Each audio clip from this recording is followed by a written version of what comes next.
Okay, well, if you looked at the Earth as this living organism, and like you were flying into LA, and you're passing over these beautiful mountains, and you see the ocean ahead, it all looks natural and beautiful, but then you see LA. Well, what the fuck is that? That's a growth. That's cancer. It's big, and it's brown, and it stinks, and smoke's coming out of it, and it gets bigger every year. And it doesn't matter what you do, it's gonna keep going. You could knock it down with a fucking hurricane, it rebuilds. Light it on fire, it rebuilds. And I think if you were an intelligent life form from another planet and you were looking at the Earth, you wouldn't see individual people. You wouldn't see housekeepers and limo drivers and stand-up comedians. You wouldn't see that. You would see mold on a sandwich. I think if you look at us objectively and the way we're headed and the way we've always been, it doesn't matter how much access to information we have, it doesn't matter how much technological innovation we have, we're always gonna destroy the Earth. Because I think somehow or another, that's what we're supposed to do. I think that's our purpose here on Earth. I think we are here to fuck shit up. I think we're here to eat the sandwich. Well, that's fine. Everyone's got their process. But there's a lot to get to. Yeah. The first thing we need to get to is we got to get our audience to start masturbating. Because we are not, our numbers, they're not high, man. You know, sales are down on the Extinction Agenda Guide to the Invisibles, and we're hoping that audience members can join us in a little experiment to be described in the future, involving masturbation and a sigil. You got a sigil for us? Oh, I could make one. Yeah. You know, I'll just take the word like great success and take out all the vowels and do my thing. That'd be fine. I don't know what, I guess I could put it in the show notes. There you go. Yeah. I've never heard anyone propose such a thing before. Oh, yeah. Yeah, we're reaching the point where the, you know, I guess is the famous letter, the famous issue 17, because we're doing issues 17 through 20. Do I got that right? That makes sense, but I think the letter appeared in the Jack one, so I think it was 16. But yeah, these are definitely dealing with the consequences and the fallout. Just the fallout of, you know, there are a lot of letters about Grant's proposal. Yeah. So basically, you know, for anyone listening to this, you absolutely know what we're talking about. But if you happen to not to, you know, sales were down because you know, the great crash of 96 and that sort of thing. And anyway, he proposed, you know, because he's a chaos magician, he's practicing sigil magic, so he crafts a sigil and he invites his audience to masturbate to and I guess orgasm simultaneously on, I think it was Thanksgiving Day that year. It doesn't really matter, on a particular day. It was Thanksgiving. Okay, all right. And you know, sales went up afterwards. But you know, as you know, Chris, he was also like, and make sure you tell people about the book. Yeah, tell 2 people about Invisibles that you think might like it. Yeah.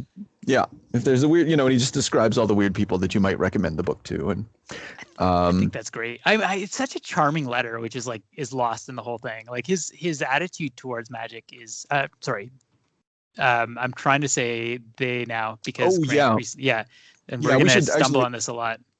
Yeah. Okay. So Chris discovered, I was completely unaware of this, that Grant has he asked to be referred to as they. Is that correct?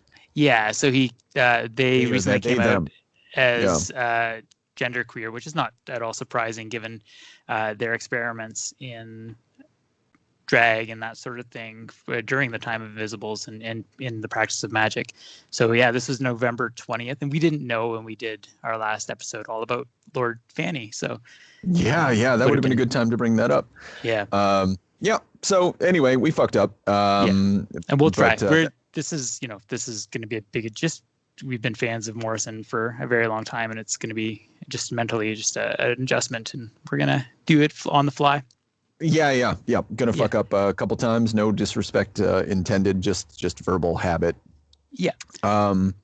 So anyway, you know, playful attitude. Morrison's playful attitude. Yeah, absolutely. And the way that he just talks about magic in general sounds really like I remember. I mean, I have much less tolerance for mysticism and magic these days, partially just because people who are in my sphere.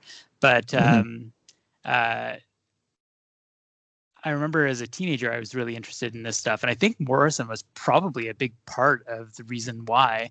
Because this is, in the letters, they write, they talk about chaos magic as being punk rock, basically. So magic, for me, is the working technology for exploring alternate realities, breaking down behavioral programs, coming to an understanding of death, and having a laugh. And just the humor when they propose this this experiment is really like, it's not at all, they understand that people are going to laugh at this. And I think at one point Grant says, just if you must, think of a nice chaste kiss instead. It's so chaos magic comes out of Britain, but it also more directly comes out of Discordianism and Robert Anton Wilson. They looked the chaos magicians of the late 70s.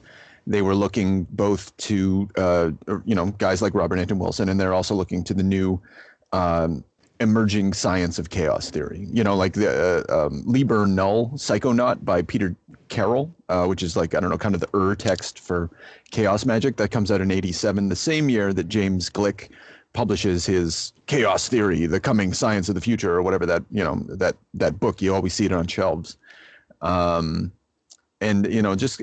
It comes out of a real particular moment in time, and it's about having a laugh. It's about taking things seriously, but not too seriously, and testing identities and testing ideas in a pragmatic fashion, and just throwing shit at the wall, see what works, do it yourself. It is punk in that regard.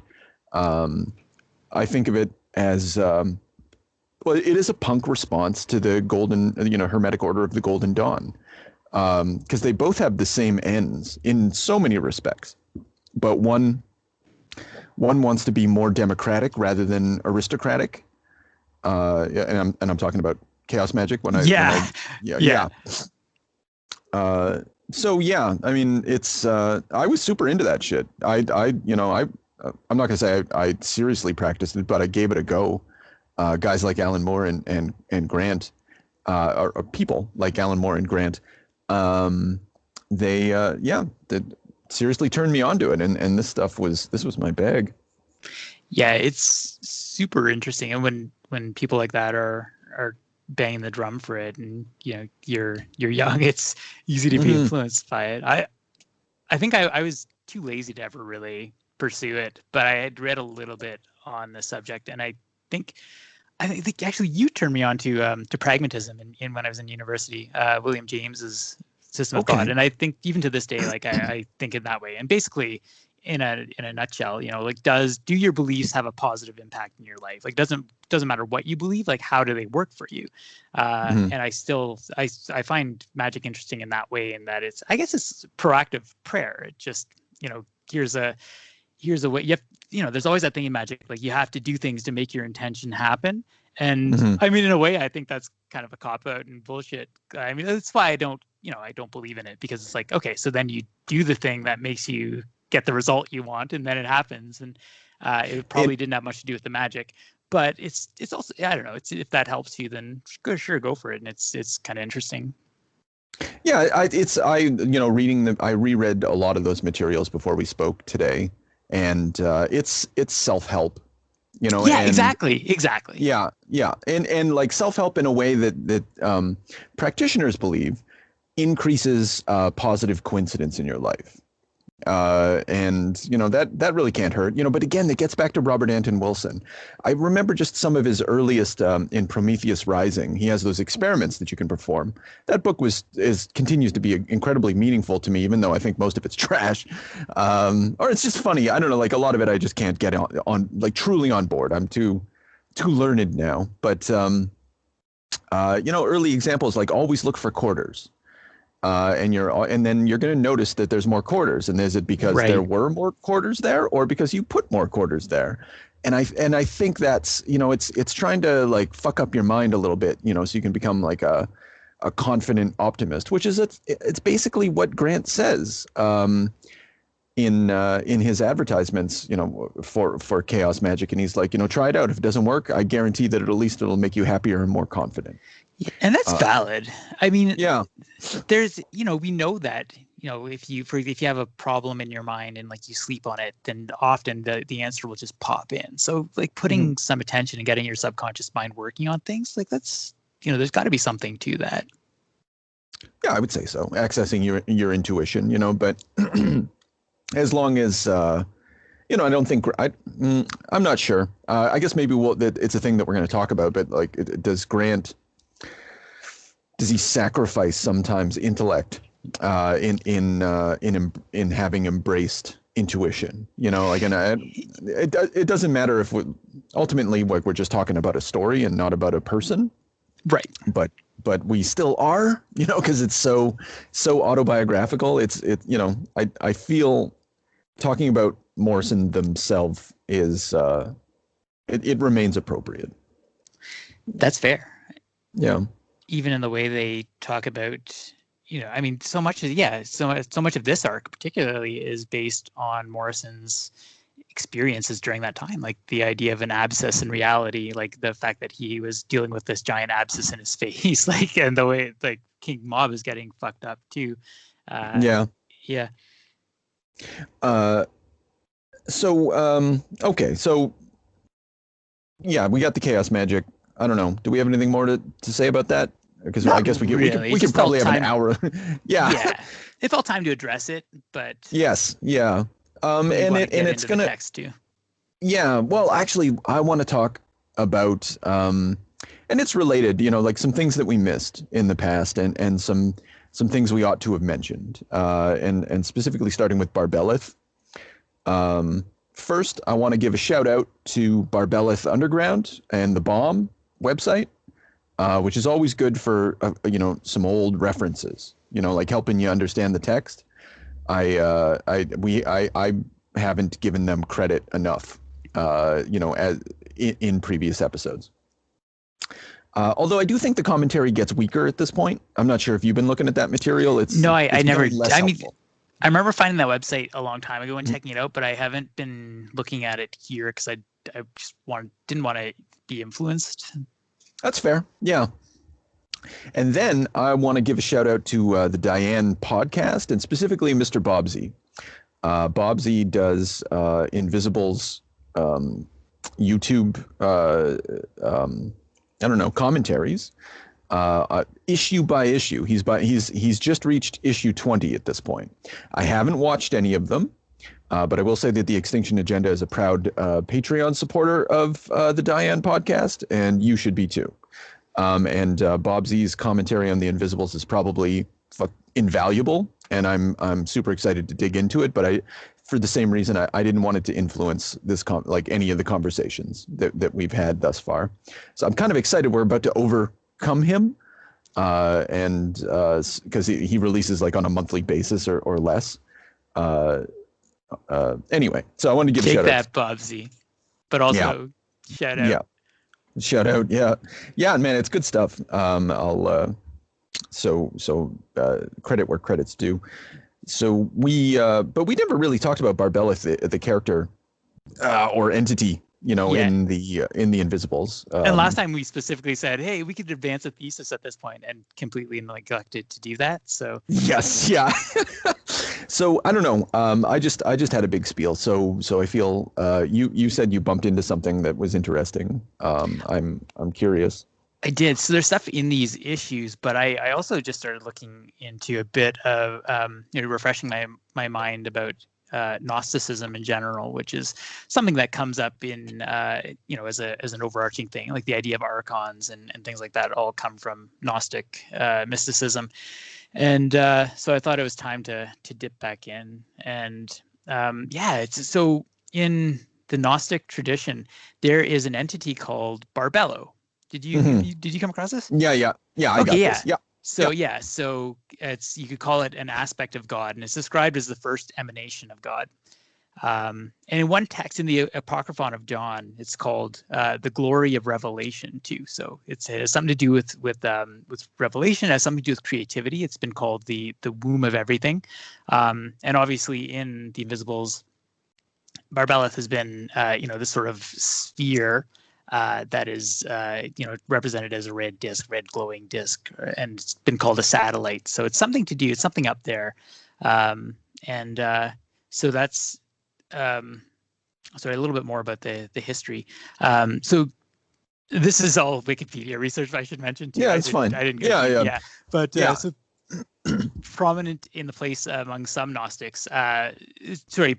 Barbella was so prominent that people were basically called Barbella worshippers, and it was even named in the Pistis Sophia as one of the gods. And this is an interesting quote: "The great power of the invisible God."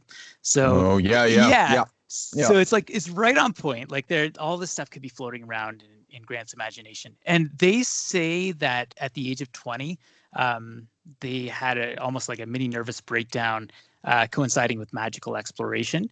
And Grant claims that he had a dream. They had a dream, and there was in it, the name appeared to them, and it was the name of some higher dimension or alternate reality. So that's the name Barbelith. Yes, Barbelith. Interesting. I'll take that at face value, but I wouldn't be surprised if some of these other ideas were given to them through just magical exploration and things like that, just floating around in the background. One last thing, there's also some speculation that the inspiration came from the novel Valis by Philip K. Dick. And that's very easy to support, as we're going to talk about. Yeah. Okay. So you want to? I'll let you take over then, if you want to. Just later on. I mean, the Empire never ended. There's so many overt references to Valis in that issue that it's very safe to say that there's a connection. Sure. Anyway, that's all I wanted to say. Yeah. Okay. Yeah, and in Valis, Valis is a satellite, and it's broadcasting basically Gnostic information. So it's a savior for humanity set up to provide information of how to escape the material world, or in the novel, the iron cage that has trapped humanity. Yeah, the Black Iron Prison, which is again that name checked as well in Boy's story. So he's I did strictly speaking, historians and religious scholars argue that Gnosticism doesn't exist as a thing. And as a cohesive movement. Or as a religious ideology, like looking at very closely at the text, there's distinctions. The only thing that I would say it seems to me in my sort of cursory evaluations is that it is a Platonized or a Neoplatonized, it's a mythologized Neoplatonic universe. Definitely. Which fits with magic, because a lot of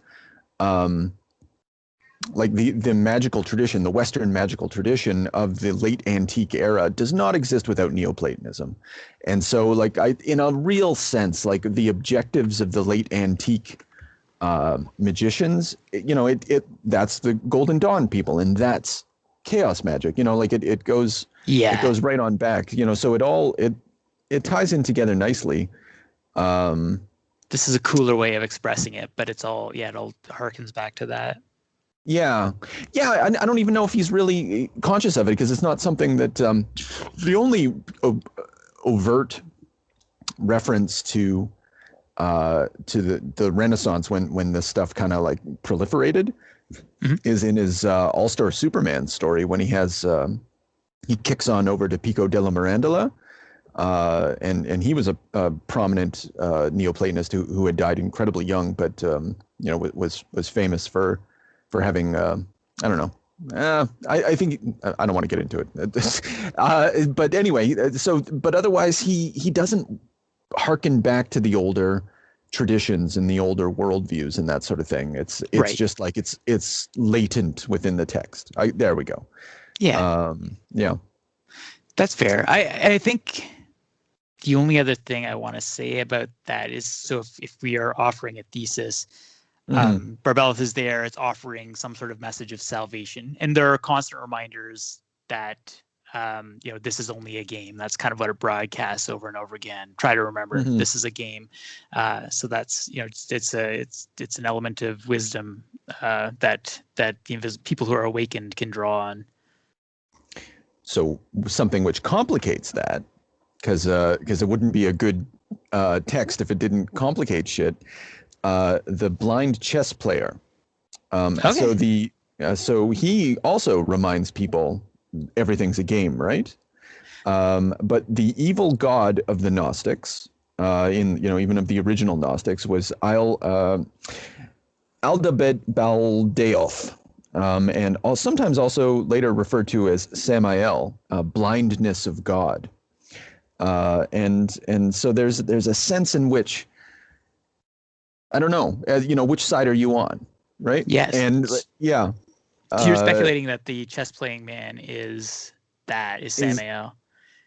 Well, yeah, like it makes it at the very least there's a connection of blindness and insight. Like he's clearly connected, because he's also saying, it's only a game. It's only a game. Imagine being so existentially connected to a to a piece on a board that its loss would throw you into existential angst or something like that. I never thought of that. That's good though. Yeah, I like that. Yeah.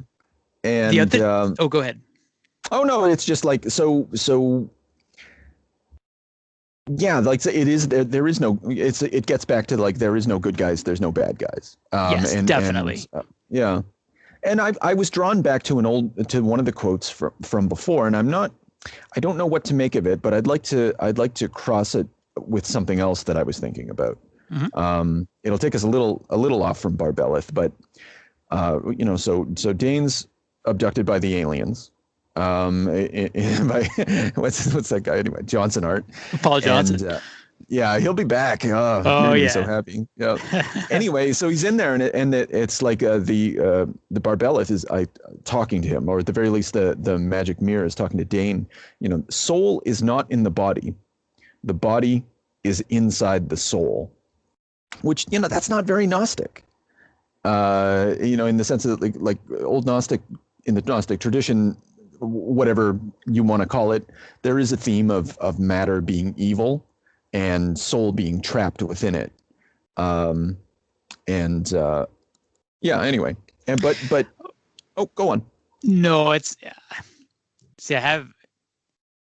is a conversation we should make a note of to talk about at the very end.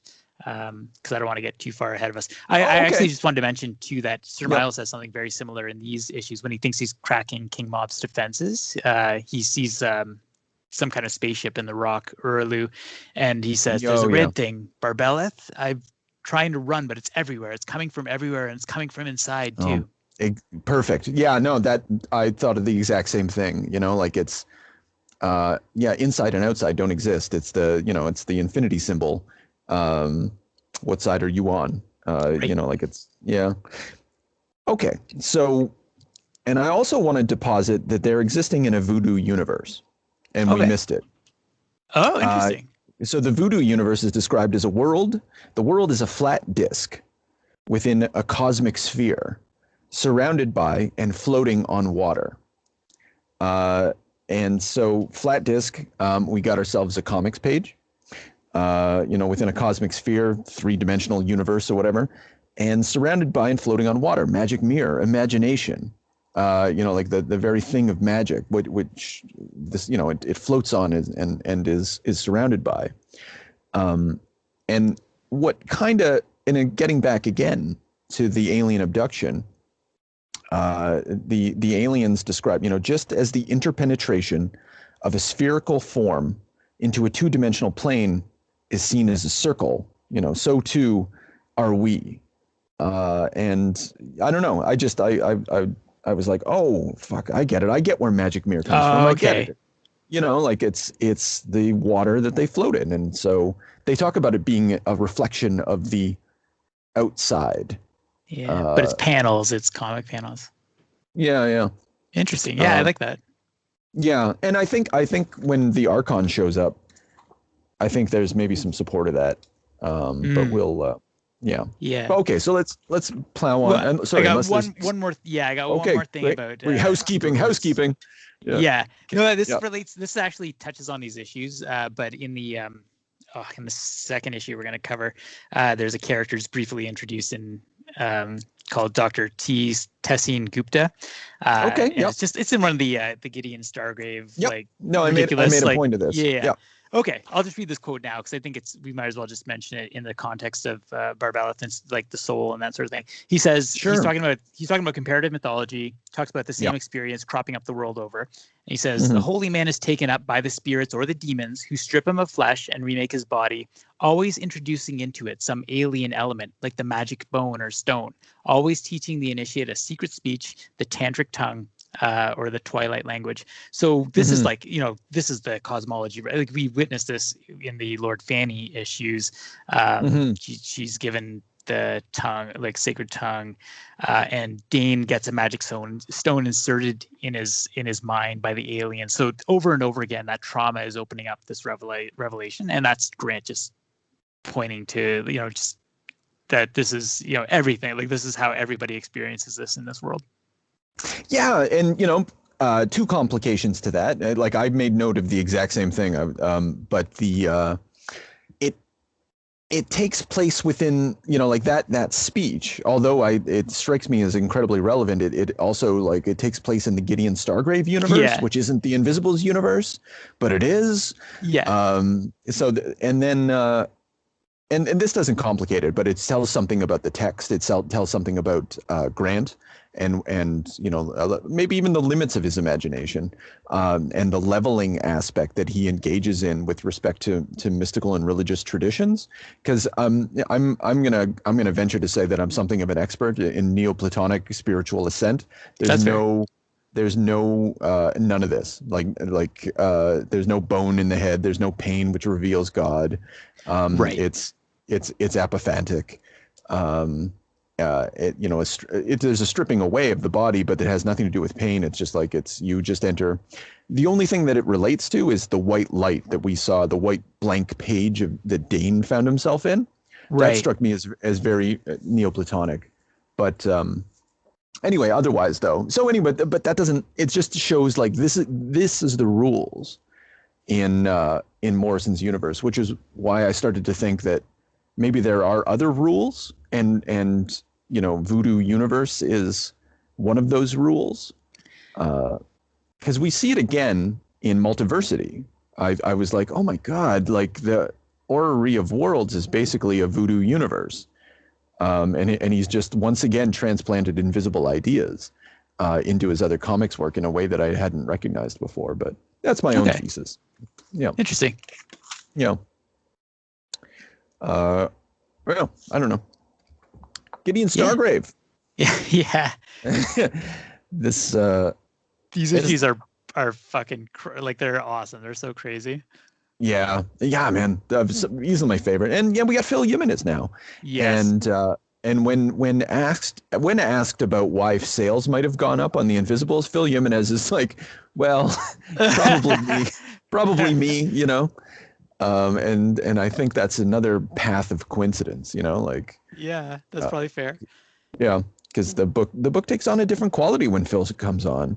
Yeah. And So he was, because I read a little bit from Phil, and he was a mainstream, he was a DC guy, and they just he was so happy to get the chance to work on this because there weren't many guys, he said, that who could cross over to Vertigo and DC, and he was happy to be one of them.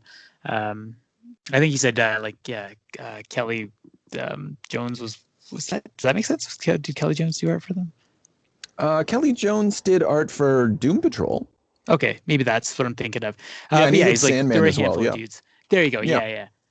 I don't know. Mists. Oh, that's awesome. I didn't realize that. Oh, cool. Yeah. Anyway. Yeah. It's cool stuff, man. He's. I've been waiting. The only thing that's missing now is Brian Boland covers.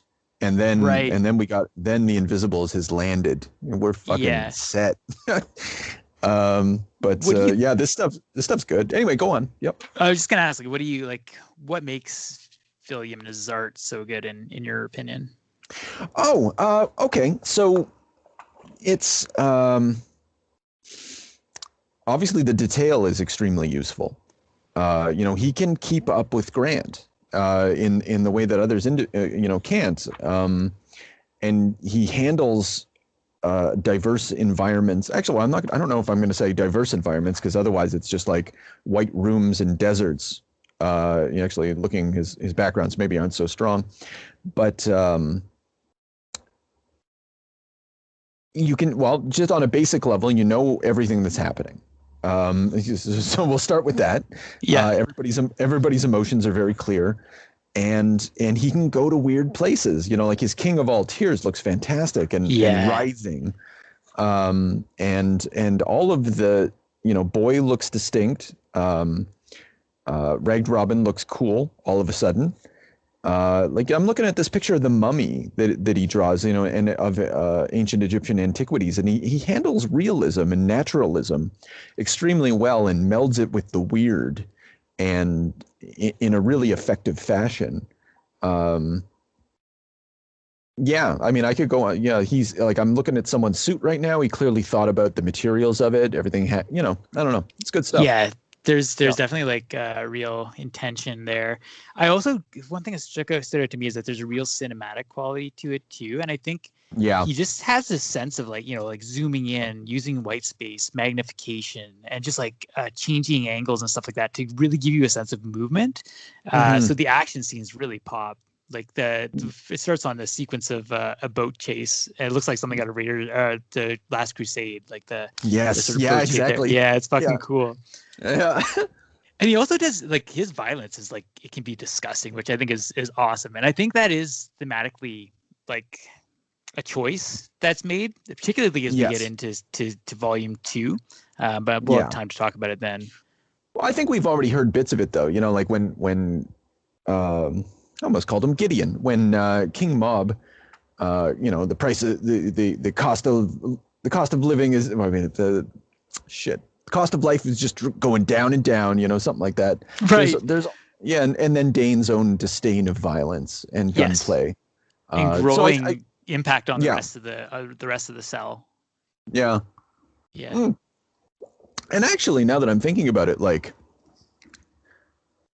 it's a little deeper than that. Like, well, it's exactly what you say, but I just wonder if we could extend it, because like he runs away because he was going to run away anyway, but he murders that fella, and then he goes in hiding, and it drags the Invisibles with it, deeper into something, into the exploration of something. I don't know. I think there's something there, but we can develop that later. We'll get to that. Yeah. I got ideas there. Yeah. My understanding is that Michael Moorcock sued Grant for his use of the Jerry Cornelius character here, essentially the whereas with everybody else, he's allowed, like Brian Talbot's used Jerry Cornelius type characters, a bunch of other people. I can't think of them off the top of my head. But I don't know if there was actual lawsuit, but I know that Michael Moorcock's like fucking hates Grant. Weird. It's Michael Moorcock seems like kind of a dick anyway, so who knows what he picked up on. But I'm surprised that it's clearly homage. Well, exactly, and it's a reference to his work in comics from like his earliest career, back in Near Myths, like one of his like. He started off doing newspaper comics, and then he got a gig doing stories in a ground level collection in the 79-80 era, and it starred Gideon Stargrave, and this is a revival of that character from his youth in comics, and so clearly, he even says so in the letters page. That's right. My debt to Michael Moorcock here and J.G. Ballard, and it's all there on the page. Like he's not hiding it. So no, I don't know. And it has nothing to, there's nothing. this is all smokescreen, which is the great thing about it. He's free to make it as completely insane as he wants to, because this is a battle of wills between Sir Miles. Sir Miles is trying to crack King Mob, and as a psychic defense, King Mob is producing these crazy stories of Gideon Stargrave, who's the super sort of 60s, 70s spy who's completely anarchistic and just wants to destroy everything. Yeah, wizard praying old bean. Fucking love that. That's awesome. Oh, these fucking start as just the your first page. I traded virginity for vice, and he's got this schoolgirl's riding on the boat that he's driving, firing a machine gun. I hope I die before I get old, baby. And then she dies the next page. He's like, Christ, wishes do come true. Yeah, wishes can come true, and he's just, he's this murderous goon, and he's on acid the whole time. Yeah. It's the first line. Actually, it's not the first line, but it's very close. It's definitely. It must be fun to just exude these, give vent to these influences. They can really cut loose there. Yeah. I was and at the same time, I don't think we need to go chronologically through this. He's also, the memories of an individual named Kirk Morrison are emerging, and you don't know, because later on, Fanny is going to call King Mob Gideon. So I don't know what that's about. Well, I think that might be. So as Sir Miles penetrates these layers of defenses, he claims that one of those. So there's Gideon Stargrave. There's Kirk Morrison, who's this writer persona, who does exist, because someone's reading Kirk Morrison novels. And exactly, in an earlier one. So this seems to be how King Mob makes money. But then there's a Polish name. I wrote it down. Oh yeah. Starkowski or something like that. Yeah, I think it's Gideon Starkowski. Yeah. So I think that's probably the King Mob's true name. But it's hard to say. It's hard to even know if that's a lie. That's a trap for. It is Gideon Starzowski, something like that.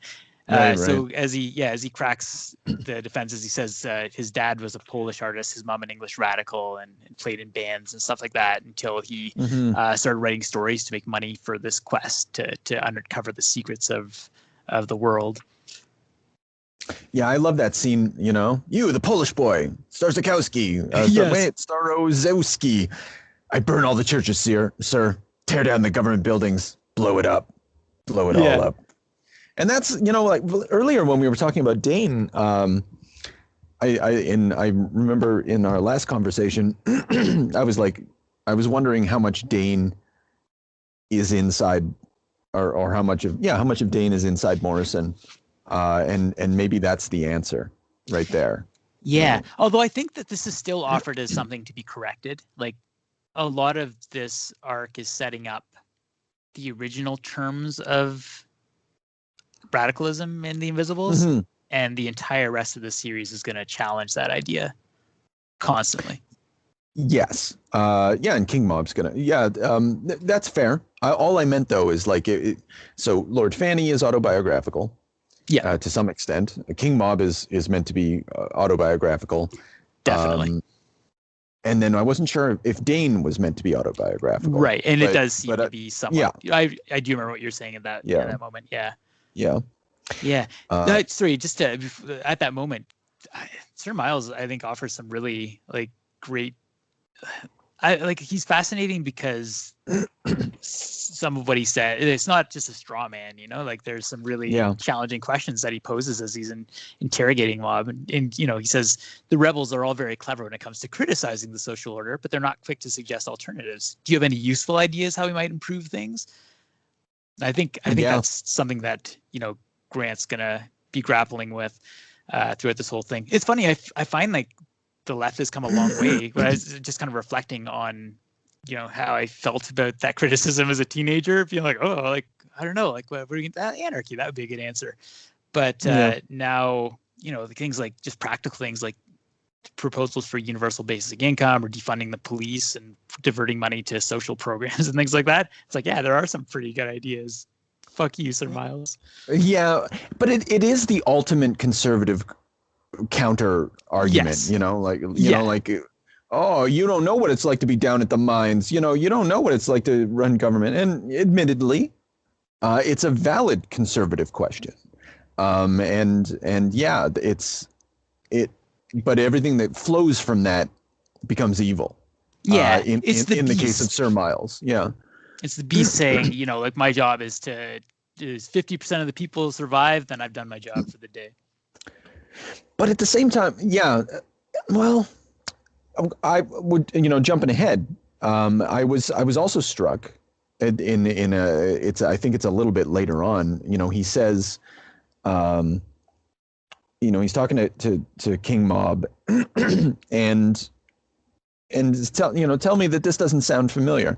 Your chains are imaginary, he says. Right. And then he's like, the mass of people are free. And then here's the twist, you know, free to live and work and die. Right. And, you know, how dare you try Yeah. to tear down what they've worked for? Yeah. Yeah. And so, you know, he is, you know, it's for him, it's also about freedom. And again, we get back to that Mobius strip, you know, like which side are you on? Yeah, true. They're just reflections of each other. Anyway, go on. I was just gonna say, at the same time, that's a clever bit of Grant writing, because I think that image of the chain, the idea of, you know, chains and the imagination is gesturing back to Blake, who wrote a poem called London, where he talks about how people are walking around with mind-chained manacles and it's preventing them from actually, you know, becoming what they have the potential to be and using their imagination because they're so weighed down by materialism.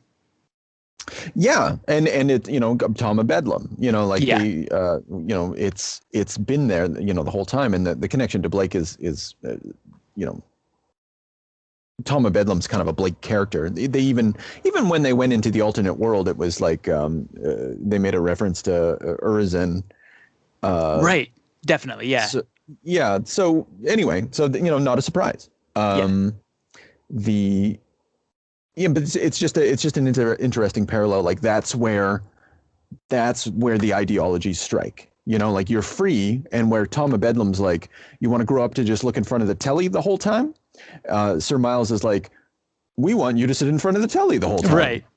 Exactly. And that's the conflict. You know, like that's if you wanted to make it a real world thing, like this is the mythology of that conflict.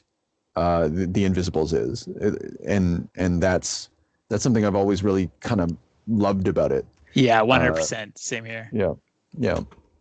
Because we're gonna see it, man. Like television is being a fat slob in front of the television is going to show up a bunch of times as Nightmare World for the Invisibles. So yeah. What else we got here? I was surprised to discover that physical interrogation techniques was a real thing. By Crusher.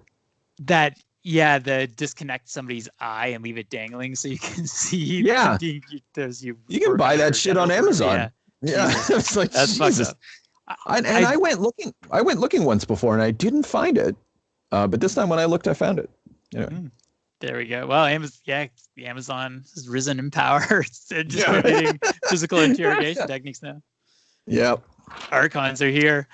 I'm tempted to buy it, you know, as a Invisibles completist, because like, sure, I bet the supply for that book's a little limited. Because I remember even looked on Pirate, like I looked on the Pirate Bay for this thing once before, like a super pervert. Yeah. You're not alone. I as a completist, I might have a copy on my shelf too.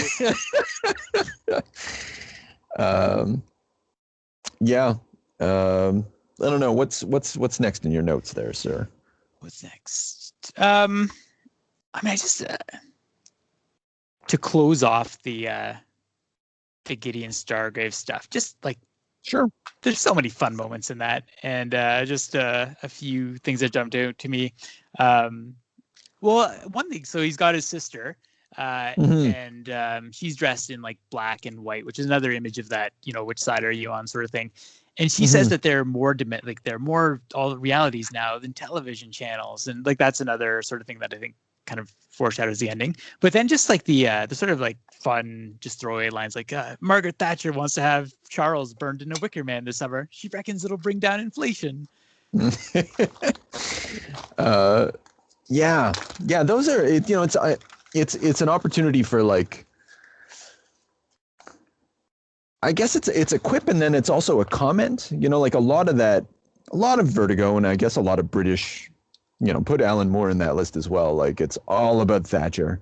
Like, Ellis in that Planetary issue did kind of nail it. But it's fun. It's fun to make quips like that. And I think, like, didn't they say something about Ronald Reagan as well? And yes, they did. Yeah, that's right. Yeah. So it's, and even then, like, then that places it explicitly, probably on purpose, because like this is written in like 96. Thatcher and Reagan are long gone by then. There's no need to comment on them, and for the most part, he doesn't in his work. Actually, no, that's not fair. Best Man Fall has a Thatcher reference. The Falkland War. Yeah. Still can't let it go. But these are, I mean, do you think people aren't going to be talking about Trump in 10 years? Like it's the beyond the person, there's a movement there. There's an ideology, and that's going to linger. That's fair. Yeah. You're right. You're right. Will they name check? I hope they don't. And if they do, I hope they call him racist grandpa. But if they, maybe first. Yeah. Yeah. Okay. Fair. You got me. Yeah. I wanted to, I know what you're talking about. You know what I want to talk about? What do you think I want to talk about? El Fayed and yes, it's yeah. Kind of want to talk about that. The caterpillar or whatever. So, El Fayed as the supreme Egyptian mystic of the Invisibles. He has a special place in the Invisibles as a fount of wisdom and learning. Is that fair? Yes. Yeah, like King Mob listens to him. Everybody, later on he's going to train Dane. He's presented as someone who has an access to the truth. So it's extremely difficult and troubling for me when I read, how do we account for the hunger that is ravaging the earth? And then talking about, you want to eat all of society in order to, or all of matter, in order to transform, and then he points to the heavens as above, so below. And I don't know what the fuck they're talking about. And I mean that, like I'm like, what? The stars? Are you like, nothing coherent is being communicated in that moment other than like capitalism is good, and proper to our state. It's good necessarily, okay, but inevitable, like necessary almost, which is even, I don't know, that's just as bad.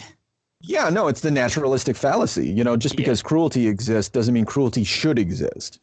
And it's mystic garbage. And it really troubles me, and its compatibility with, as promised, I said I would rant about this. Its compatibility with right-wing ideology is very consistent with the trend of conspirituality. Which is a category within individuals, among individuals who study conspiracy theory and its relationship to New Age philosophies, and how you think about you think about the health ranger, and I've ranted about this in private conversations, but his pipeline between like natural news and then before you know it, you're in this universe of the universe that the half of America lives in, or North America lives in. So anyway, it's very, very unfortunate to see this. With QAnon, they were saying one of the ways that it spread was through like sort of holistic yoga, new agey practices too, where it was like you go to this yoga retreat and then suddenly people are telling you that Donald Trump is there to liberate the world of cannibalistic pedophile cults, and I guess those things somehow go hand in hand. But there's that sort of like, the New Age stuff. There really is and maybe it is like you were kind of hinting at it earlier, but when you shut off your reasoning capacity for intuition and sort of spirituality, you can be led to some weird places. Yeah, for sure. You can be led to, and this gets back to Gnosticism. Maybe you can get back to a mythologized version of Neoplatonic thought. Where there's an evil god, and there's a good god in there. Even amongst the martial arts, we have a episode of the podcast dedicated to this, but like in the martial art that I study in the community, fucking spread like wildfire. It's so disheartening to see. Especially under COVID conditions, I like it was always there. It was always there to pop out, and I knew it. But anyway, so yeah, I don't know. That's it. Just very troubling, unfortunate, and Grant. I think Grant means well. I think he really believes this, but means it with a positive valence, in the Terrence McKenna fashion. But sorry. That's for sure. And I think there is some, like later on, King Mob says, or I guess Miles believes that he's found a truth about King Mob. It may be more accurate to say, but he's talking about how King Mob is accumulating wealth as Kirk Morrison, but all the wealth is there for the search. And I think it's capitalized. Like the search is sort of like this idea that if you're going to use magic, you're going to use your money and resources to get to the heart of reality by going on these sort of like pilgrimages and having these experiences in India or at Uluru, or these different magical sites. Uluru, which is a rock in central Australia, and just kind of going on this sort of like pilgrimage tour thing. And I don't know if that really. It definitely doesn't take him off the hook for that, but I know one of the criticisms of the Invisibles is that, hey, every character here wants to get rich, and there's it's wealth to a purpose, I guess. Wealth to fund a search. I would be very curious to know what Grant thinks of that these days. Is this sort of like an embarrassment, like at this point in his life, or is it I did it? Oh, actually, I think the closest that he's come to grappling with this question is in his Action Comics run. I forget the issue number, but there's a moment where he comes to sort of grips with corporatism and comics, like the relationship between the two things. It's a very rare moment of him engaging with that aspect of the industry. He's not, or damn, I'm doing it. They are not. Sorry, everyone. They're not very good at.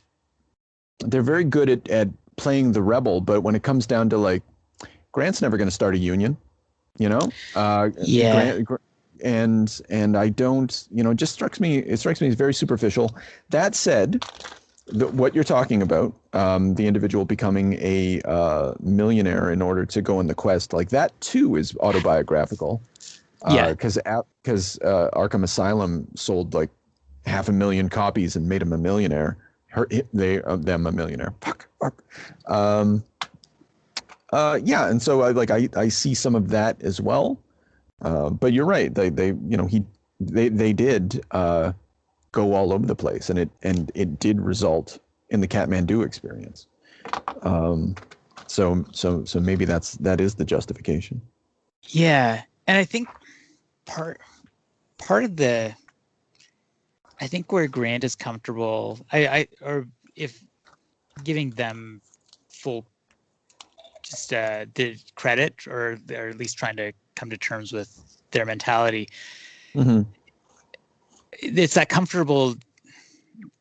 They're comfortable with pop culture and using iconography because they think that they can subvert it and use it in interesting and novel ways. And I mean, that's, you're a comics writer. You're using these characters who are established, like mythological figures. So that it's understandable that that Grant's picked up on that sort of mentality. And, he wrote that book, Super Gods, and all that sort of thing. The idea that the logos and corporations can be like magic too and have power on the world. So I think that's the standpoint. There's a lot of room to, like, if we ever read Marvel Boy, actually, but it does tie back to that to Tom of Bedlam's discussion of cities, though, right? Yeah. As these replicating, in that moment, right, the situationist thing. But it's revealed, it's given a negative valence, but it's the exact same thing described here, so I don't know, maybe that complicates it. I don't know. Yeah. I think what I'm trying to say is that I would think that Grant thinks that you can use these symbols and capitalism in a positive way and just kind of undercut and subvert it. And I'm not sure I agree with that, but I guess we'll see as the series goes. I'm going to say the mission statement of the Invisibles. Right, exactly, yes. But putting aside all the philosophical stuff that we've talked about, like Gideon Stargrave, he's watching in one of the things, he's watching the destruction of the world, and it's Armageddon, it's apocalypse, and it says love, pop, fashion, magic, a new world. That's it. That's the Invisibles in a nutshell. And everything's about coming to that moment where pop and fashion are equivalent. And co-equal with love and magic, right? And so of course, and holding on to that moment. Yeah. In that, yeah. Because his sister says, "Oh, it's the start of a new age," and Gideon says, "Christ, we just got rid of the old one. I hope not." That's a good point.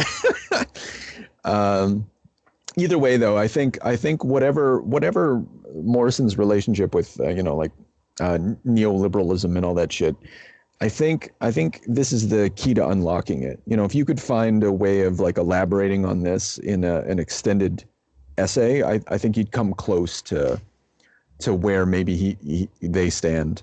But I don't know. That's just a theory. I'm sure we'll keep picking at it as we go. I guarantee it, man.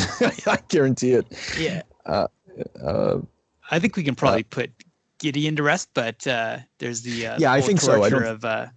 Of King Mob and Key 17 that we should probably talk about too. I think that's going to send us down a lot of byways. So before we do that, I just want to put a shout out to the tea lady, who shows up in the middle of the torture. Right. I'll make you a sandwich for later. He's like, thank you very much. And I was like, I love that. That's great. That's she's so indicative. Yeah. She's just like so blasé about this torture that's happening. Yeah. Would he want any? Yeah. That's perfect. And it gets back, but it gets back to what we saw in, the Killing Moon issue. Where we first bumped into Kirk Morrison, like those guys they're just schmoes. Like that tea lady, that's their story. Yeah, that's what Sir Miles was talking about. Like, how dare you interrupt her job? Right. You've got to get tea to the people who are torturing people. I don't remember that. Did he gave Faulkner? Not specifically. No. I'm just reading into it, but. Right. Yeah. So anyway, before we dig into that stuff, the Key 17, it's I was reminded of the She-Man arc when talking with the gods and what was revealed to Fanny. Words in that universe do not describe things, but are things. Right. They call it the language of the shamans. Oh shit! Yeah. And old Key 17, in the John D. Enochian occult tradition, and even other, medieval grimoires and that sort of thing, they would always speak of the claves, the keys. And so that's, they've discovered it. Basically, Key 17 is a drug that begins to approach the language of shamans. Because later on, we're going to see Key 23, we're going to see Key 64. So this is, the outer church has locked into, they've taken the first steps. So it's a perversion of that, of the, like, an authentic awakening, though, right? Like, I didn't make that connection, but it's, synthetic. It's manufactured in a lab. Yeah. And used for torture. Right. Yeah. To impose your will on others as opposed to being an awakening. Which is perfectly fitting with what we learned about the English language. But before we chat about that, what John Dee was trying to do in his work through accessing the keys was he sought to unlock or recover the language of Eden, which we've heard a ton about previously in the series, and which further connects chaos magic and what Morrison's up to with the mystical tradition that he's dancing around. It is fundamentally about language, and we think we said that last time, but I think we're definitely going to get into that in a second. Yeah. Absolutely. Well, I think we kind of already have, like, talking about secret language and twilight language. What did you when he makes fun of 1984, how'd you feel about that? Sir Miles, when he makes fun of 1984. When he says, what does he say again? He says that it's like a fantasy of, I forget now. Oh, he calls it political pornography. Right. They just everybody, like, fixating on wanting to be prisoners, wanting to be, like, I forget how he puts it, but just, like, fantasizing about being dominated. Yeah. That's another point where I think that it hits at something on target, but again, it's like it's wrong. It's a perversion of that, but he's a well-realized character. This viewpoint is valid from his perspective, I suppose. And he also calls it Room 101. This is Room 101. So at the same time, like, he's enacting that political pornography and then commenting on it as political pornography. And then he invites King Mob, how many fingers am I holding up? And it's exactly the 2 + 2 is 5. Exactly. Yeah. So it's interesting. Like, you can't help the outer church. They can't help themselves, like they. Yeah. And Grant can only write about it. Like, he's just got to be a little, because, like, and I've never seen The Prisoner, but in the psychic projection of Sir Miles, he's dressed like the villain in The Prisoner or something like that. Right, that when he's running and that sphere comes up and is chasing him. Yeah. Okay. Right. I've never seen the That's Prisoner. Straight out of The Prisoner. There are these weird, like, white orbs that kind of pursue people. I've seen a few episodes. Right. Okay. Fascinating. Okay. So it's he just wanted to call attention to it through the voice of Sir Miles, but at the same time, like, I like one of the taglines that I once read about the Invisibles is like, what if it were all true? And basically I see Morrison, I see them asking themselves, what if Valis was true? And what if the television stuff was true? And what if The Prisoner was true? And what if 1984 was true? And what if chaos magic was true?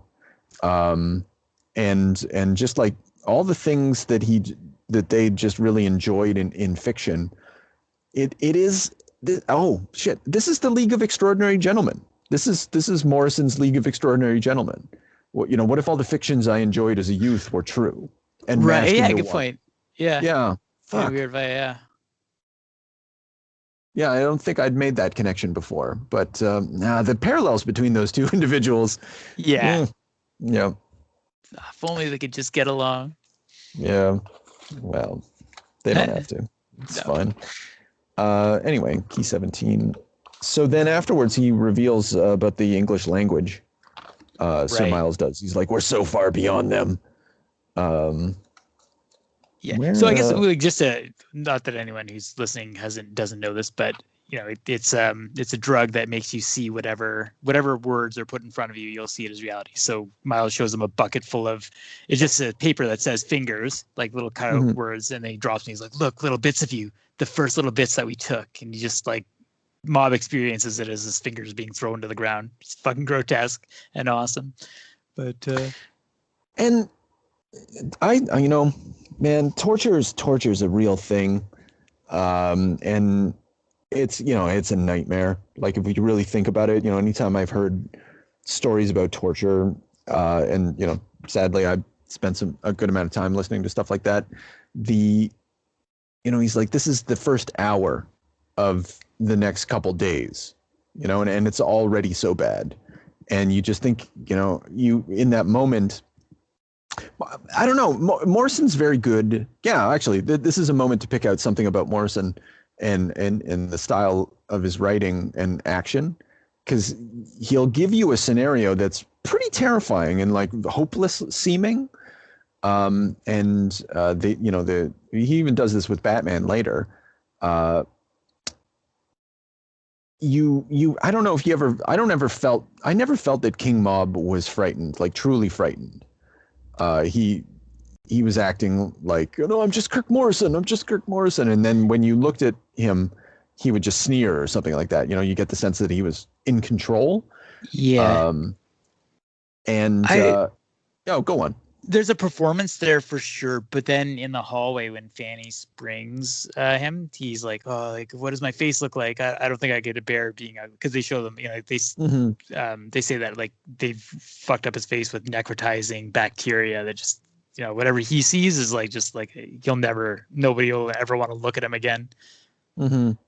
I don't think he sells that moment. Is maybe that's something about Morrison's writing, like okay that. Like I get it, but like you don't get the idea that that's actually going to be King Mob's reaction afterwards. You don't see any of the trauma occurring, and then you only get a sense that there was perhaps trauma through a couple words. They do it later, like in volume 2 in the first 4 issues. In the first issue, King Mob is dealing with the trauma of this scenario, but I don't know. Yeah, I just don't see it in the actual torture sequence, and maybe I don't need to, but it does prevent me from really feeling for King Mob in this moment. I'm never properly scared for him. Maybe that's it. Yeah, I guess that's true. And I mean, maybe part of that is just knowing that these are deadly individuals who will find a way out of it somehow. But yeah. But I don't know. The whole idea here, in a grander sense, the Battle of Wills and everything King Mob is throwing up is a feint. Like it's just meant to draw Miles deeper and deeper into his mind until he can spring a trap on him, which is like such a fantastic moment. I think when I first read this, I do think I was pretty, I was like, what's happening? How is he going to get out of this? Yeah. It's like, shit, fuck, I bet. Breaking him. And it does occur over like 3 issues. So it is a 3-issue torture sequence. That's maybe that's a way, that's the counter to my statement. What is lacking in emotional truth is made up for in like spatial, it's the equivalent of Lord Fanny's story. She got 3 issues of her transformation, and so does King Mob. Yeah. Hell of a way to zoom in on the character. Yeah, it really is. There's that great, I'm just looking over these issues as we speak, and I think, it's tough because, for the whole thing, he's gut shot, like he's dying, and like he's just like, oh, please, no, I'm not, I don't know what you're talking about. I'm just a writer, and like that sort of thing. So but it does have the feeling of just like a feint too. As I was skimming, I was just looking at that. There's that sequence, the first kind of hint that a trap is coming, where Miles is like, I'm going to break into your mind. Like, you can't hide from me. And then all of a sudden it's reflected back at him as an image of Sir Miles as a child, as these dogs are tearing apart the fox. Yeah. Just like, actually, and this is even after he suckled the milk of Mrs. Dwyer. Right. Which we haven't even talked about yet. But so he's already supposedly extremely powerful. Yes. But yeah, that it's don't be such a baby, it does flesh out Miles's character at the same time that it fleshes out, like it's good storytelling. Like nothing's wasted here. And yeah, Sir Miles, we get a sense of Sir Miles, like his earliest sort of shameful memory is having seen the fox be torn apart, which is fitting because like that's what he does with humans now. Yeah, he chases, like literally hunts them like in a fox in a hunter's get up. And this is like the sort of toxic masculinity moment of, what are you crying about, kid? Like, this is what we do for fun. Animals are meant to be hunted and killed. And they're all faceless too, which is like the panels are obscuring. All of these men are just kind of like surrounding him, like putting their hand on his shoulder as he's kind of downcast, and like they're just faceless men. That sort of like moment of degradation where the Archons start to get you. Right. So well done. Yeah. And so and then contrast that, don't be such a baby, but then he's suckling at the teat. Right. Yeah. Point, So and it's hierarchy. In the next page, he's forced to. Yeah. Because Miss Dwyer is like, so what we kind of find out is the Archons, I guess, bestow their blessings on favored agents. So like she's been fitted with nanites that can help modify and reconfigure the world. So she's kind of powering up with this like weird breast milk. Yeah. The the Archons manifesting through the disease, thinking my thoughts. Right. They existed. They give it like sort of I'm not sure what the point of giving it a pseudoscience sheen is in this, but I guess in the same way that you do it for Doctor Who, you do it for this. Like it's basically like an evil wizard is showing up and reality's warping. I think there's an element of dark science in it too, where it's like nanites. It's like it's technology as opposed to the organic spiritual practices of the Invisibles. All right. Yeah. They like literally like almost insects, like these nanites infesting reality and reworking it.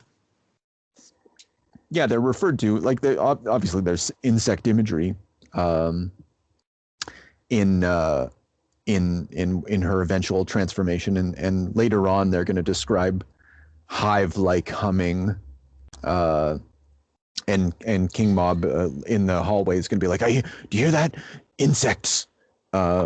So that's fair. That's touching on Burroughs, I think, to that sort of imagery. And then they had talked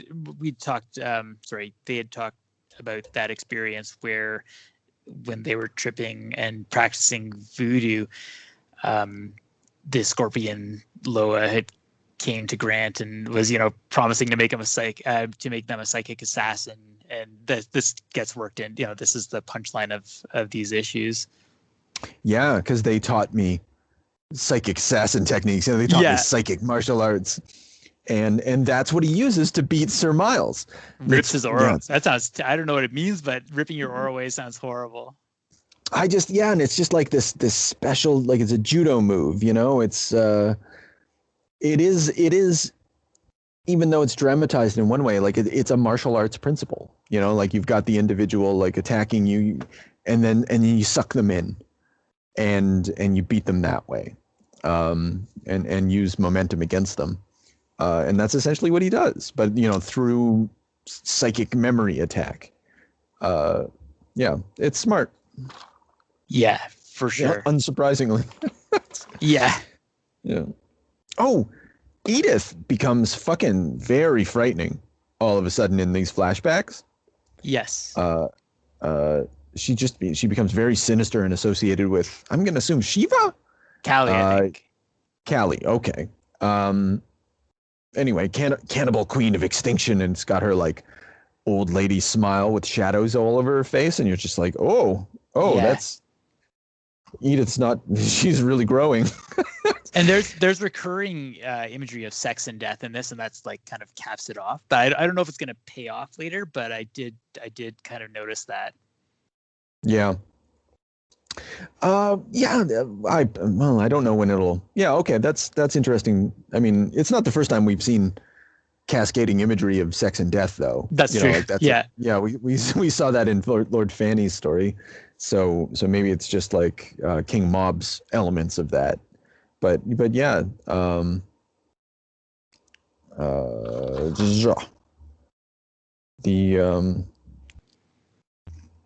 We got some great Lord Fanny moments in this, particularly in the third issue of this little run. Yeah, where she uses the takes this napkin and uses it as a voodoo doll. Oh, I'm just gonna name him Sir Miles. Oh, you're so bad, Sir Miles. Punish you. Punish you. Yeah. Yeah. Yeah, and it actually kind of mirrors the BDSM imagery of Miles's relationship with Miss Dwyer. Oh, she's point. like like bite harder. Oh, I didn't connect that, but yeah, absolutely. Yeah, so Lord Fanny, it's sympathetic magic. So you have the object of the individual. You also have to be like, I don't know, like sympathetic with the individual and like enter into them. Another judo move. I never thought about voodoo dolls as judo attacks, but maybe that's how they work. Yeah. Yeah. We never did finish up our thoughts about Key 17 and language, but I'm looking at issue 19 now, and there's that Miles's speech about have you ever wondered why we talk of spelling? There's a spell word, abracadabra, implanted in the brain of every English-speaking child, the root mantra of restriction, the name of the mighty hidden demon, A, B, C, D, E, F, G, H, I, J, K, L, M, N, P, Q, R, S, T, U, V, W, X, Y, and Z. Then, it looks much it looks better on the page than it does for sure. Yeah, it's like spelled phonetically and all that, but and then he says it was designed to place limits upon humanity's ability to express abstract thought. So it's kind of and I think we should also highlight it. It has a secret name. It's it's the secret name of a mighty hidden demon, and this notion of secret names is very important to the magical tradition. And definitely very important to the Invisibles. Spoilers for the later. Like Dane's gonna beat the Archon because he knows his secret name. And that's secret names are the means by which one gains power over narrative in the Invisibles, I think. Yeah, absolutely. And so we see the Outer Church employing secret names, like it's not just technology, it's not just they've got their own dark magic, and they're using it to just kind of like limit human potential. It's interesting. I was thinking about this because of the gendered preference that Grant recently expressed. I found out about that about the same time as I was reading this, and I connected the two, and it made me think about just how like just because of our stupid language where we have only two genders, it becomes such a difficult leap to make to express a third gender. But there's no reason for it. Like there are other languages that have more nuanced gender pronouns. Yet in English, all you have is he and she, and they're so instinctually impressed that it's so hard. Like we've stumbled so many times in this podcast trying to say. Oh my goodness! Yeah. And I'm not going to say that this quote wasn't far from my mind. That's at the same time that's just a product of habit. True. But what is the distinction between having a language and having a habit? Yeah, because language is a shortcut to express. It's like it gives us. It's a technology for getting things done. Mm-hmm. And I guess in that I thought about Shelley in this as well. Like the poets Shelley writes about how the poets access something before the dictionaries. Like whatever language that they're accessing is true to the extent that it's not within the lexicon yet. And I thought that was an appropriate sort of callback. Yeah, good point. And then, and I'm not going to be able to develop on this, but I thought about Giorgio Agamben's work a lot with respect to what is sayable what is unsayable, and his sort of quest to get beyond language and its structuring function. So yeah, I mean, like it evokes a lot of ideas. I guess we can say that about this. Yeah, really makes you think, and that's what you want, man. That's what The Invisibles is about. Like those mindfuck moments where you're like, ugh. Yeah.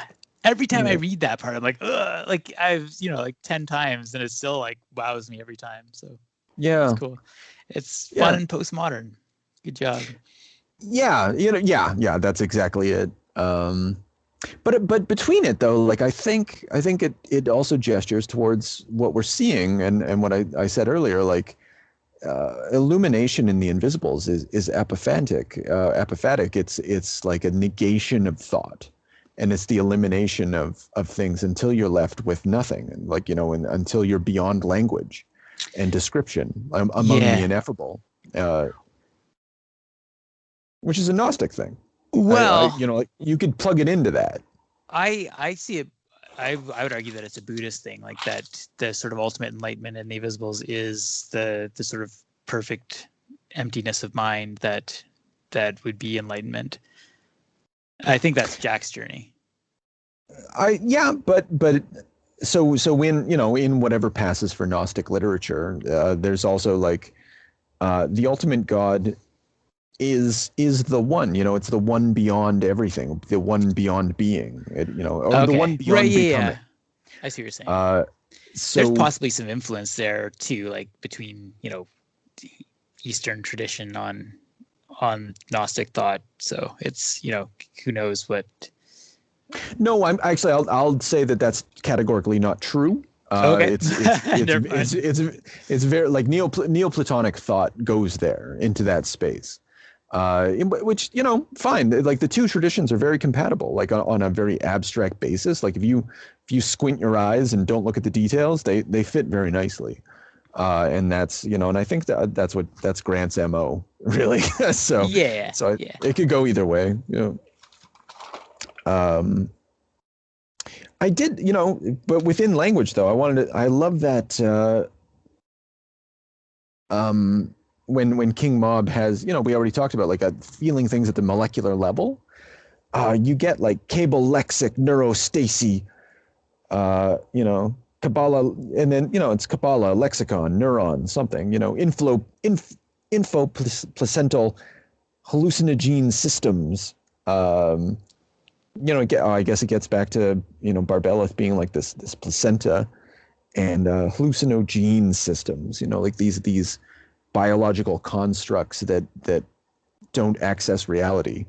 It's fun wordplay. It's fun, but it has deeper, like it connects to all of his stuff. Like he's a mind at work.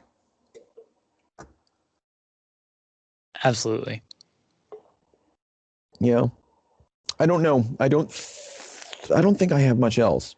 No, I think for these issues that about covers all the main points. So you get just kind of like the fun payoff of I think one thing I like about these issues is that King Mob, I mean, I don't like King Mob up until this point. Like I think he's kind of a douche, but it all clicks now, and you get the cool like action lines, like they land. But then as he stands up out of the chair and like he's mind controlled King Sir Miles into murdering his assistant and like letting him go, and he's like, how many fingers am I holding up? Just two, you bastard, just two. And he goes, the British fuck off. That's awesome. Yeah. Just I'll die free, sir. What about you? Yeah.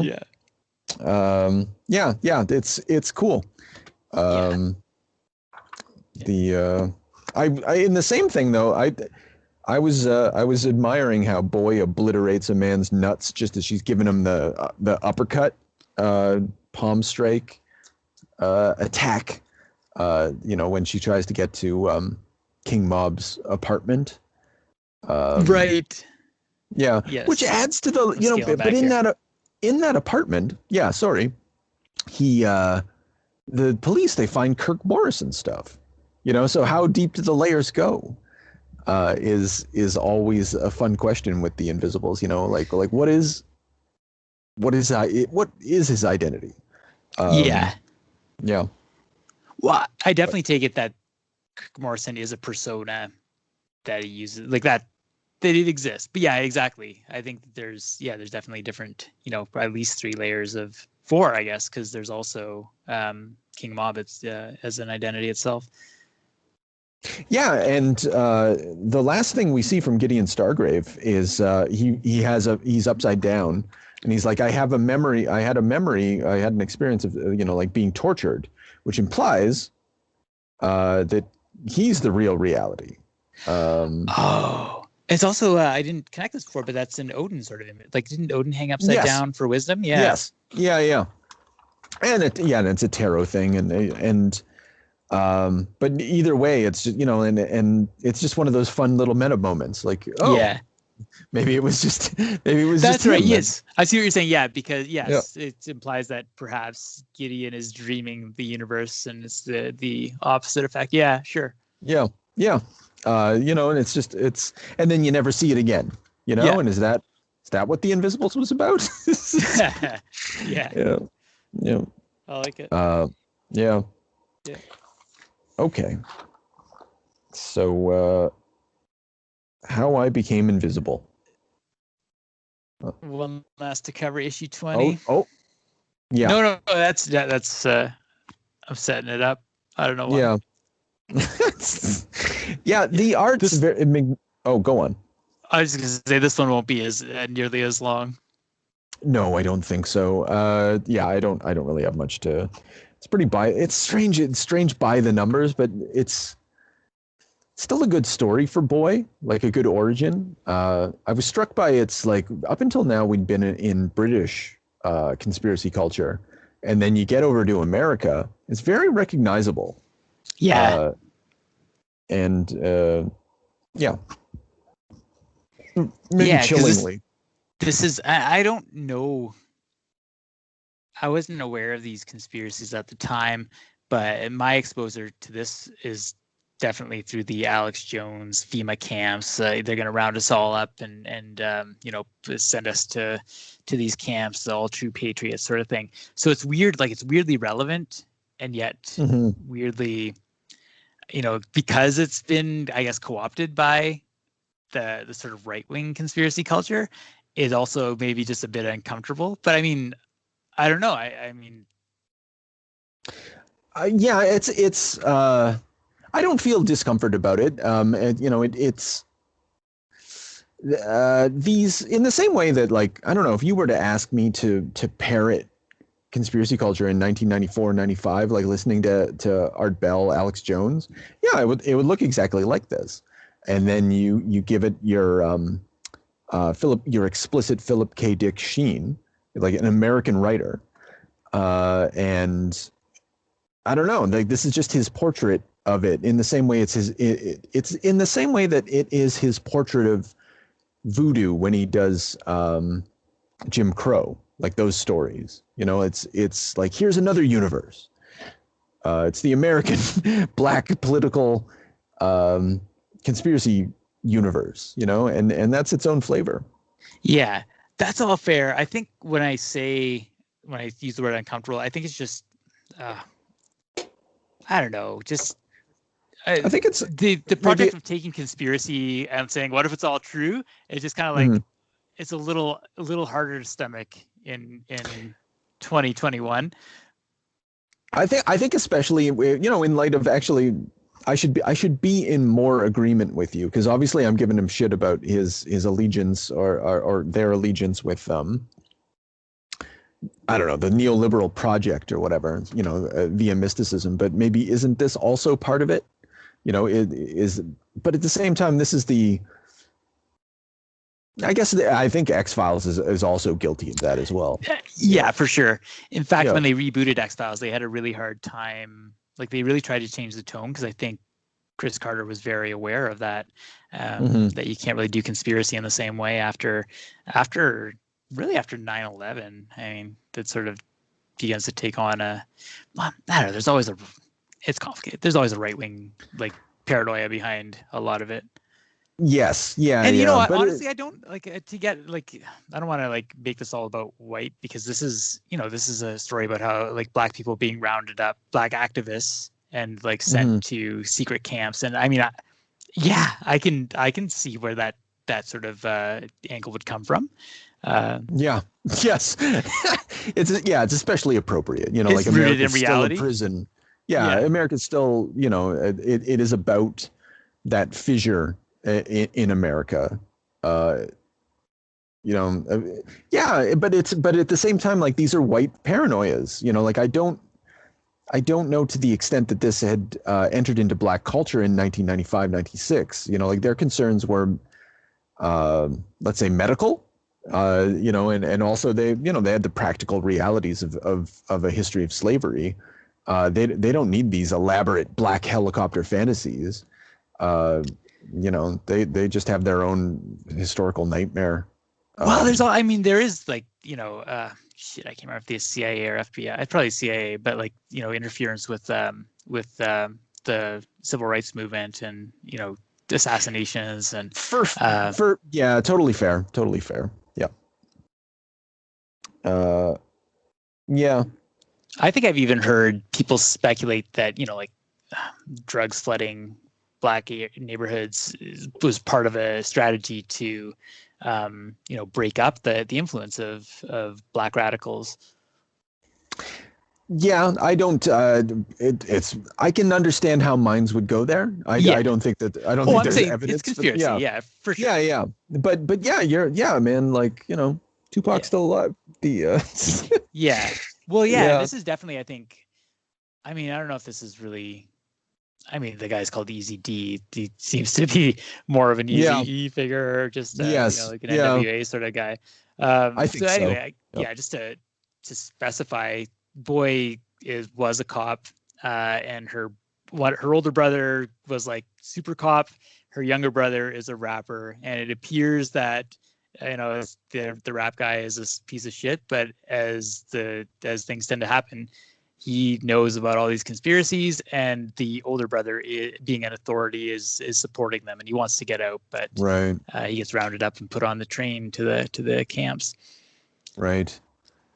And that's interesting, because like it's the character, you know, like it's the disreputable, marginalized character who has access to truth. Yeah. But unfortunately, you know, he's a gangbanger. You know, like there's no indication that he's a good person up until now. All of these socially marginalized individuals that we've encountered are you know, Casper the Friendly Tumor.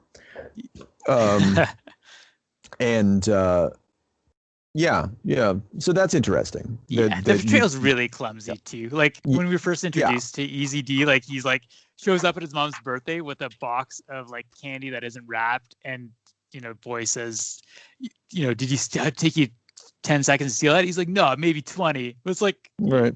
And then the next thought is like a lot of rappers pretend to be what Easy D is, but he's the real deal. It's like, so he's so bad that he steals candy to bring to his mom's birthday. It's a weird association. Yeah. Actually, that's thinking about it, that's funny. It's clumsy. I mean, whatever. It's fine. It's a one-off, you know. And the overall thing is pretty cool, but he's got a lot of work to do in the issue. Yeah. It's kind of unfortunate that, you know, I would have liked to have seen, like, we're not going to get a lot of Boy for a long time, and I don't even know if really ever. Like, Boy almost feels like a character like that they wanted to include at the onset, but it never really developed in a way that worked for the story. And even here, it's all, you know, when she's at the end, when she's talking about her motivation, it's, you know, she's in it for revenge. She doesn't do this mystical stuff. She doesn't have higher minds. All she wants is revenge on the beasts that took her, you know, that are taking from her community, that are taking from her brother, and all that sort of thing. Yeah, but definitely odd individual out.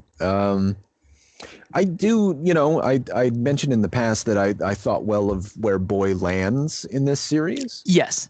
But now that I'm, you know, and I still do, but like thinking about how, like, I'm not sure if it's earned. I'm curious about where I want to.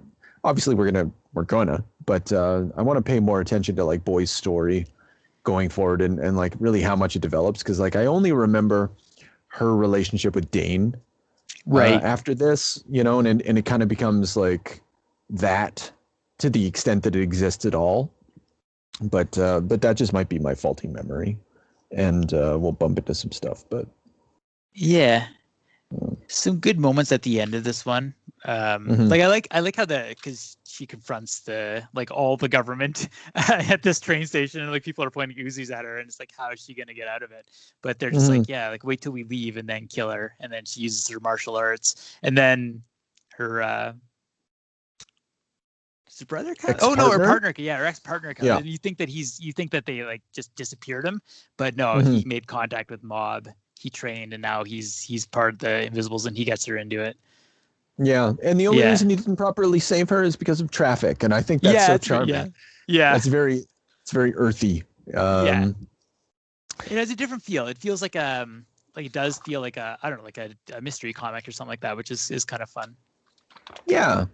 And I found an opportunity to think about Giorgio Agamben again in this story, like the state of exception as the sort of the fundamental state of modern existence, and this is an expression of that. Like this concern that like concentration camps, state of exception, like that's it is a concern about like American Nazism or modernity producing the camp. It's so relevant. Yeah, of course. But obviously not without its history in Black culture. So yeah, there's a lot of resonances in this one. Like it's unfortunate that Boy's story is so short, but and I don't even know if these resonances continue through the Invisibles, or if it's truly a one shot. Like I know they're going to go to America later, but you never feel it like this. No, I agree. This has a different feel from the entire thing. It's noirish. It's police procedural. In the like the art, even like as much as I don't like it, like it's very chunky. It's brutal looking. It's just murky. It feels like it's like something is getting in between you and the story, but it does set that tone of heavy, I don't know, like realism or something like that. Realism is not that word, but just it's like Mike Mignola art. It's I think that's there, but what is it? But not because there's like playfulness and Magnolia. It's like brutalism is what it is. Like it's like just like fucking hit him with a sledge. Yeah, I'm wondering if it's as simple and thematically appropriate as the large amount of ink. Like it's very inky. Yeah, lot of black. And maybe that's it. Like maybe that's why this is the individual was Tommy Lee Edwards was chosen for this story. Yeah, because it does feel like a choice. They didn't have to go with this person. And we just don't see it again outside of a story of Black culture. So, or Black conspiracy culture. So, I don't know. Interesting. Yeah. Do we have any final thoughts on this, or did I? I don't know. I don't have anything else. I'm not sure. I think that's all I got too. Yeah. All right. Yeah. So I'm just looking ahead. Next time, we got Paul fucking Johnson leading off. Yeah. And it's one of my favorite individual issues, though. So I'm pretty excited about that. You do, yeah. I've read ahead a little bit, and there's some great stuff. And then Jill Thompson's going to be back, and that's going to be a slap in the face. And then, we're going to do up until issue 24, I think, and we'll leave issue 25, assuming I'm remembering the numbers correctly, for when we start doing volume number 2, because that'll make it a nice 5-issue little chunk. And how do you like the project? Are you asking me or them? Yeah, I'm asking you. Oh yeah, yeah, love this project. them. I'm doing They're it. not listening. They haven't started jerking off enough yet. They don't know. They don't know the Invisibles. We implore you. Yep. Nah, man, I love it. It's this is fun. This is it's a chance to revisit the whole thing again with some perspective, knowing more than I did when I first read it. It's really fun to look back and kind of pick apart some of the influences that I now know more about. Yeah, it's wild how much of like what I did with my life reflects this stuff. Just thinking about Go I'm just ahead. thinking about how much of my education was steered towards like unlocking this thing. Oh, that's interesting. And having a perspective on it, you know? Yeah. Like I think a lot of yeah. my life choices were influenced by, I think there's a lot of things out there, like, I don't know, like Pink Floyd and shit like that, where the message is, don't just fucking settle into a life and go to sleep, which really resonated with me as a teenager. And a lot of them I find like I don't have any use for anymore, because I've kind of like I found I like what I'm doing and it's cool. But this one still sticks with me, and like it's really fun to go through it all. All right. So tell your friends to jerk off, and we'll see you next month on this thing that we're doing, Extinction Agenda. Now, all we need is a little energon and a lot of luck.